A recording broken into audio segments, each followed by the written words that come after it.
David Shebeck desafiou os deuses, invadiu a Terra Sagrada e acabou marcado como o maior monstro de todos os tempos. Mas e se esse monstro, na verdade, tivesse sido vítima de Imu? E se Roger e Garp não lutaram contra ele, mas lutaram para libertá-lo? A história do demônio Shebeck pode ser a chave para entender o verdadeiro peso do incidente de God Valley. Fala, meu povo, tudo bem com vocês? Eu sou o Pinho. Se você tem alma de um supernova, já sabe, já senta o dedo no like. Se não, relaxa, até o final do vídeo você decide. Mas agora vamos para uma teoria insana que eu vi lá no Ohara, depois vejam o vídeo original dele. E a gente vai falar do personagem mais carismático que eu já vi na minha vida. Talvez você ache também o mesmo. Rox the Shebeck, ou melhor, David the Shebeck, né? Um personagem que ganhou várias camadas, parecendo que era muito barulhento, um pirata nato, mas agora a gente viu um lado humano dele. O plano dele era invadir a Terra Sagrada e vingar o clã dos Dave, derrotando Imu. Só que quando Teach e a esposa foram tomados como reféns pelos dragões celestiais, ele admitiu que não se importava mais com ninguém em God Valley, nem com ele mesmo. E isso abre espaço pra gente imaginar que o Shebeck sacrificou tudo, inclusive até a própria alma, para poder salvar a sua família. E como a gente sabe, o governo mundial sempre usou várias estratégias para poder manipular de forma cruel os seus inimigos. Foi assim que criaram o sistema dos Chichibukais, que transformava piratas em ferramentas. Os Gorosei já tinham colocado Herald contra Rox mais de uma vez. Em Egghead, vimos o acordo feito com Kuma em troca da vida de Bonnie. E mais recentemente, a gente vê Imu chegando até Elbaf e forçando os guerreiros gigantes a se aliarem ao seu lado, usando o Dome Reverse. E lá em God Valley, Imu pode ter percebido que a única preocupação de Shebeck era salvar a sua família. Assim, ele consegue explorar essa fraqueza e, usando o Dome Reverse, a gente já sabe, transformar Shebeck numa arma contra todos os piratas de God Valley, num massacre planejado para derrubar dezenas ou até centenas de inimigos de uma só vez, do jeito que o governo mundial adora. O cenário bate perfeitamente com essa ideia, porque ele não só amarra as pontas soltas do flashback, como também dá um fim bem trágico pro Shebeck, sendo alguém que ousou enfrentar o mundo inteiro e acabou sendo possuído, virando um demônio por proteger quem ele ama. Um dos pontos centrais dessa teoria está ligado à lâmina devotada de Deus, Mameyer Gunko. Confesso que o sobrenome dela passa batido às vezes, mas os capítulos 1159 e 1160 reforçaram bem a sua importância. A Gunko, ela parece um tanto um personagem peculiar, que lá no incidente do God Valley, a gente vê que ela parece sendo uma guerreira ainda em treinamento, até porque ela não aparece naquela foto de todo o grupo ali completo. Esse título de Lâmina Devotada de Deus pode parecer provisório, mas provavelmente tem um significado duplo. Gunko é ligada diretamente a Imu. Aparece no Salão das Flores quase como uma criada, mas uma criada armada com flechas demoníacas capazes de cortar, perfurar e dilacerar seus inimigos. E é bem provável que talvez tenha sido a Gunko que matou o Rei Cobra. Mas o ponto crucial é que a Gunko provavelmente é o receptáculo de Imu, permitindo que ele use o Dome Reverse por meio da Gunko. E não por acaso ela estava lá em God Valley. E a gente ainda vê no capítulo 1160 que vários dragões celestiais acabam elogiando ela. E aí pode ser muito provável que ela seja uma peça fundamental para poder possuir Shebeck. Outro ponto que reforça a teoria é Saturno, que sabe da ligação de Teach com Shebeck. Não temos a confirmação absoluta de que ele é chamado de filho, mas o que ficou claro é que Saturno conhece sua origem no clã Dave. E pelo jeito como fala de Teach em Egghead, dá a entender que entende muito bem a herança que o Barba Negra carrega. Agora pensa comigo, quando a gente vê a Catarina Devon e o Von Augur chegando lá em Egghead, eles acabam encostando naquela perna nojenta do São Saturno, e o São Saturno acaba mostrando que ele conhece a linhagem do Teach. Assim, aparecem duas possibilidades. Ou o governo mundial teve acesso a essa informação por alguma via secreta, descobrindo que Teach sobreviveu ao massacre de God Valley, ou, e essa é a leitura mais coerente, Teach foi usado como moeda de troca contra Shebeck. Foi assim que Saturno tomou conhecimento da verdade. Se isso realmente aconteceu, explicaria por que o governo mundial sabe sobre a origem do Barba Negra. E também explica por que eles aceitaram ele como Chichibukai, apesar da sua personalidade meio arrogante, meio instável. Eles achavam que poderiam mantê-lo sob controle, e talvez estivessem repetindo com o filho a mesma tática suja que já tinham usado contra o pai. É exatamente esse tipo de artimanha que define quem são os dragões celestiais. Eles fizeram isso com o Kuma, usando a Bonnie para poder tirar a liberdade dele, e fizeram o mesmo com o Shebek, colocando a sua família como refém e usando ele como se fosse uma peça descartável nas mãos de Imu. O ponto-chave é que Shebek provavelmente aceitou virar o demônio Shebek como o último recurso para proteger a família. A lógica dos dragões é cruel, mas costuma ser cumprida, como vimos no caso da Bonnie.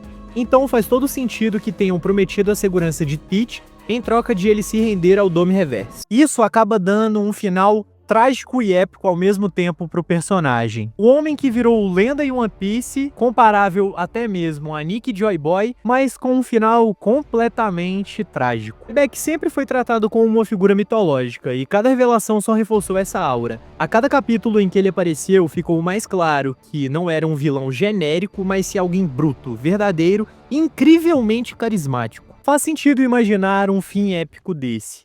Porque mesmo com várias teorias de que o Shebek estaria na mente, ou dentro do Barba Negra, ou ele estaria em alguma estátua em Thriller Bark, ou até mesmo ser o Homem das Chamas, o rumo que o Oda parece estar traçando para esse personagem deve ser a sua transformação demoníaca e também a sua morte lá em God Valley. É o tipo de final que transforma personagem em lenda, como aconteceu em outros animes, com Pen e Itachi em Naruto, ou no próprio One Piece, com Barba Branca e Ace. Não bastam grandes feitos, é o desfecho que grava a memória de um personagem para sempre. E esse desfecho, ele bate na emoção, porque imaginar o Shebek se transformando em um demônio só para proteger a sua esposa e o seu filho é de partir o coração. Claramente o Oda tá preparando alguma coisa muito parecida do que foi o Kuma e a Bonnie, e talvez ainda pior. Kuma mostrou como um flashback pode mudar tudo, já que quase ninguém ligava pra ele até virar um dos maiores favoritos, mas Shebek sempre foi diferente, carregando peso mítico e mistério desde o início. O público sempre quis respostas sobre sua identidade, poderes e objetivos. E agora que eles começam a aparecer, o desfecho precisa ser grandioso. E aqui ainda tem um ponto muito delicado, porque se o Oda não transformasse ele num demônio, seria um desperdício de tudo que ele fez para construir a imagem do Garp e do Roger, sendo que eles enfrentariam um Shebek que queria só proteger a sua família. Não faz muito sentido. Fazer isso ia desmoronar completamente a imagem desses dois personagens que foi tão bem construída até aqui. Esse é o peso do flashback de God Valley. Ver versões jovens de lendas como Roger, Garp e a tripulação de Rocks em ação é quase como um voltar ao pré-time skip de One Piece, sem super tecnologia ou deuses solares, só piratas na pura loucura do mar, com Roger sendo o maluco das rivalidades, Garp desembarcando aos berros atirando canhões e tudo temperado com humor e caos. Mas aqui surgiu uma dúvida. Se o Shebek só queria salvar a própria família, por que o Garp e o Roger teriam que se unir para poder derrotá-lo? E aí que entra a teoria do demônio Shebek. Roger e Garp nunca foram retratados como pessoas más, muito pelo contrário. Sempre vimos Roger como alguém carismático, livre e cheio de ideias, e Garp como aquele velho teimoso, às vezes cinzento moralmente, mas com um coração enorme. Em nenhum momento Oda escreveu esses personagens como defensores dos dragões celestiais. Então por isso não faz sentido que eles se unissem para poder proteger os opressores do Shebek. Essa contradição é justamente o que dá força à teoria do demônio Shebek, porque o sacrifício dele explicaria por que Roger e Garp tiveram que enfrentá-lo. Não porque queriam destruí-lo, mas porque precisavam libertá-lo de algo maior. Algo que ele mesmo aceitou carregar para proteger a sua família. Isso lembra muito algo que aconteceu lá em Wano. Lembra quando o Sanji pede ao Zoro que mate ele caso os genes da Germa tomem conta? É a mesma lógica aqui. É muito mais fácil entregar a sua alma a algo extremamente ruim do que simplesmente aceitar alguma tragédia muito pior. E esse paralelo não é só teórico, porque o próprio Shebek já mostrava sinais de nervosismo no fim do capítulo 1160, quando o Garp aparece. Ele fica visivelmente tenso, não apenas pela dificuldade da missão que aumentava, mas também pelo peso de sentir, que talvez estivesse prestes a perder o controle. Os capítulos sempre deixaram um foreshadow muito evidente. Por exemplo, no capítulo 1157, quando Shebek fala sobre o Garp. Ele não critica, e sim elogia o Garp, e também cita que ele que não deveria ser da marinha e sim um pirata. Ou seja, mesmo que eles estivessem de lados opostos, ainda mostra uma afinidade entre os dois. Com Roger, a relação era de rivalidade ferrenha, mas nunca de ódio. Algo que o capítulo 1158 mostra claramente quando ele invade o bar da Shaq e encara Shebeck de frente, numa cena que lembra Luffy e Kid se provocando.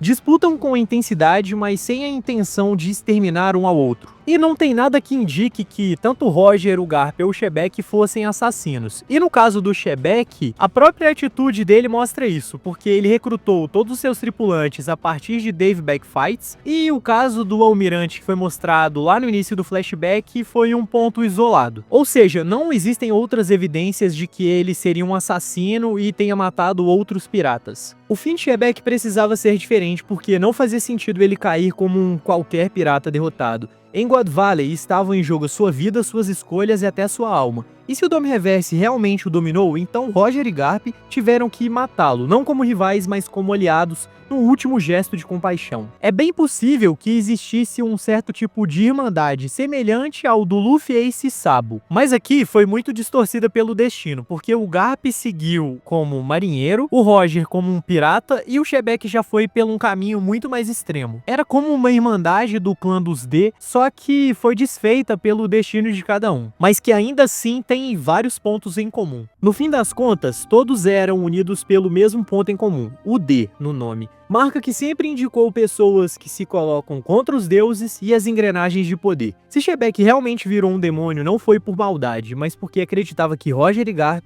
seriam capazes de enfrentá-lo, libertando-o do controle de Imu. Cara, imagina, isso seria um fim muito épico e muito triste ao mesmo tempo. O Shebeck se sacrificando e o Garp e o Roger não como seus opressores ou inimigos, mas sim salvando ele. E isso seria genial do Oda, porque ele ia preservar a imagem que a gente tem do Garp e do Roger e ia dar um fim absurdo pro Shebeck.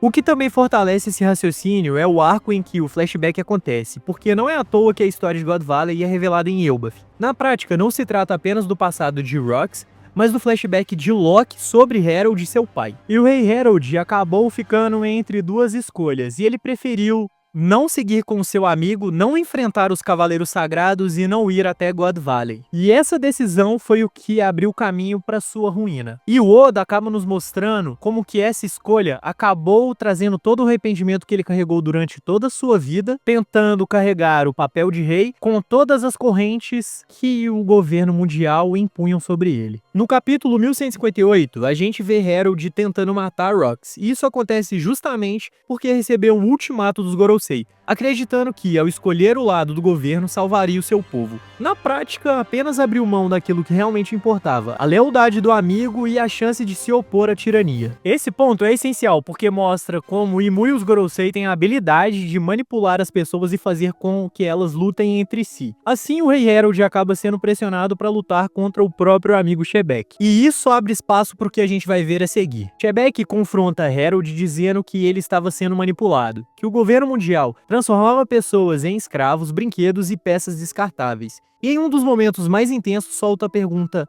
onde foi parar o seu livre-arbítrio? Como se o Oda estivesse sugerindo nas entrelinhas que o próprio Shebeck acabaria passando pela mesma coisa. Como a gente sabe, o rei Harold não foi a God Valley, e isso acabou tendo um fim trágico para Shebeck, porque mesmo sabendo de tudo que poderia acontecer, ele foi mesmo assim, e o seu final a gente já sabe qual vai ser. Ele acabou se tornando mais uma vítima do Dome Reverse. Shebeck chegou a revelar que sua esposa e seu filho estavam em God Valley, e essa fraqueza foi imediatamente explorada, já que Harold, em vez de proteger a informação, admitiu que o governo estava atento. Isso levanta a possibilidade de ter sido ele próprio a entregar o segredo, consciente ou não. Se foi isso mesmo que aconteceu, o rei Harold pode ter falado para os Gorosei e dado a informação de que Tite estava na ilha, e isso muda completamente a história de One Piece e principalmente a história do Barba Negra. Talvez isso não foi uma escolha consciente, mas essa escolha foi o que deu ao governo mundial uma moeda de troca contra o Shebeck. Mesmo que a revelação tenha vindo por espionagem, um Dendemushi escondido ou alguém filtrado ouvindo a conversa, o resultado seria o mesmo. Harold saiu do episódio como alguém marcado pelo arrependimento. Ele viveu com o peso de ter negado ajuda ao amigo e de ter contribuído, direta ou indiretamente, para a queda de Shebeck. E isso explica todo o rancor que a gente estava vendo do Loki, já que ele era contra o pai, ir a favor do governo mundial, se ajoelhar ao governo mundial, e não só de talvez ter matado o Shebeck. Todas essas pontas, quando amarradas, explica exatamente o que a gente estava vendo na discussão do Hajiro Jin com o Loki e tudo o que aconteceu na história dos dois. No fim das contas, os destinos de Harold e Shebeck são quase um espelho. Ambos caíram pelas mãos do governo, mas de formas diferentes. Harold se rendeu, Shebeck resistiu até se tornar refém do próprio sacrifício. Dois caminhos diferentes, mas que levaram à mesma ruína. Outro ponto que é extremamente importante é que o Shebeck precisava que o rei Harold se aliasse a ele para poder derrotar Mary Joyce, o governo mundial, e também precisava das duas Akuma no Mi, talvez a de Nika. E sem o rei Harold do seu lado, todo esse esquema acabou sendo arruinado. Esse é o motor narrativo do flashback, mostrar como a recusa de Harold não só condenou Shebeck, mas também deixou um rastro de erros que Loki e Luffy terão que corrigir no presente. E a missão da nova geração é exatamente essa, eles precisam derrotar Imu. Então Loki e Luffy provavelmente vão se unir para poder vencer. O papel de Barba Negra também entra em jogo, porque se a trajetória de Shebeck se encerrar nesse momento trágico, ela abre caminho para que Tite assuma um destino ainda mais sombrio, carregando o peso do fracasso do pai. O desfecho de God Valley não fecha a história, mas serve de gatilho para o que vem pela frente. E acredite, porque God Valley não é o clímax dessa história. Na verdade, ele abriu muitos outros mistérios. Por exemplo, quais eram os prêmios de toda aquela caçada que estavam naqueles baús, quais Akuma no Mis estavam ali, quem teve qual papel em todo esse incidente e por que o Dragon é um dos principais e um dos focos desse incidente. O que o Oda está construindo em God Valley não é apenas um flashback isolado, mas um ponto de fundação para toda a narrativa futura, onde cada peça encaixada aqui tem a função de explicar não só a queda de Rox, mas também os rumos da nova era. Então Shebeck não caiu de um jeito simples e Roger e Garp precisaram se unir para poder derrotá-lo ou para salvá-lo. E se isso realmente aconteceu é porque existia algo muito maior. Provavelmente o Dome Reverse, dando todo um contexto para essa batalha histórica. Isso mantém a imagem dos dois, porque seria absurdo pensar que o Oda jogaria fora 1000 capítulos de construção só para mostrar Roger e Garp defendendo os dragões celestiais. Eles nunca foram escritos assim, e o que faz sentido é que, diante da tragédia, tenham assumido o papel de carrascos misericordiosos. E esse peso já ficou bem claro, porque acabou transformando o Kuma, que antes era um personagem secundário e até um pouco irrelevante, em um personagem totalmente querido. Mas no caso do Shebeck é algo completamente diferente, ele já tem um peso muito maior. A sua aura de lenda já veio sendo construída há um bom tempo e agora ele ganha um peso cada vez maior e cada vez mais camadas. E agora finalmente a gente vai ter várias respostas que a gente esperou por tanto tempo. Não se trata só de Shebeck e sim do cenário inteiro que o Oda constrói. Em Elbaf, Loki revive o erro de Harold e a trama mostra como arrependimento e reparação se repetem em gerações. Harold caiu por ceder ao governo, Shebeck por se sacrificar sem um amigo e agora cabe a Luffy e Loki quebrar esse ciclo. Assim, God Valley acaba encerrando Shebeck e ao mesmo tempo que acende essa chama no Barba Negra, já que a morte do seu pai acaba dando um motivo maior para ele poder enfrentar Imu, se tornar o rei do mundo e criando toda essa raiva que ele tem. Tudo isso vai transformando Barba Negra em se tornar o vilão final de One Piece. God Valley ainda guarda muitos mistérios, desde os prêmios disputados até os guerreiros envolvidos, passando pelo papel de Dragon e pelas Akuma no Mi em jogo. E cada nova pista só aumenta a sensação de que esse evento é um dos maiores da história. Cara, e de verdade, a derrota do Shebeck não foi algo qualquer. Foi um sacrifício que moldou vários personagens e várias coisas que a gente vai ver desses personagens. O próprio Barba Negra, o Luffy, o Roger, o Garp, todas essas lendas. No fim, essa é a história que transforma personagens em mitos. E o Oda sabe conduzir como ninguém. Quando God Valley se encerrar, Shebeck terá o destino que sempre pareceu traçado: cair como um demônio para viver eternamente na memória da obra. E sabe outra coisa que é impressionante? É que esse flashback, ele não entrega tudo, na verdade ele só dá mais empolgação e mais mistério pra gente, porque tem muita ponta solta ainda, tem muito mistério e ele trouxe mais mistério ainda. A gente só vai ver o impacto de God Valley lá no final, no real clímax da história, quando a gente vê a guerra final com o Imu, com o Luffy e o próprio Barba Negra se enfrentando. E se esse estopim de God Valley também esconder quem vai quebrar a muralha dos Cavaleiros Sagrados? As pistas apontam para uma peça improvável: o próprio Firgalent Shamrock, e para um movimento do Dragon que pode virar o jogo por dentro. Quer ver como essas linhas se cruzam e como que isso pode decidir a batalha contra o governo mundial? Clica nesse link aqui que eu te mostro como o Dragon salvou o Shamrock e como ele vai ser uma peça fundamental na guerra final de One Piece. E se você acompanhou até aqui, muito obrigado, já senta o dedo no like para fortalecer o canal, se inscreve e ativa o sininho para receber mais teorias insanas como essa, e muito obrigado por assistir até aqui e até o próximo vídeo.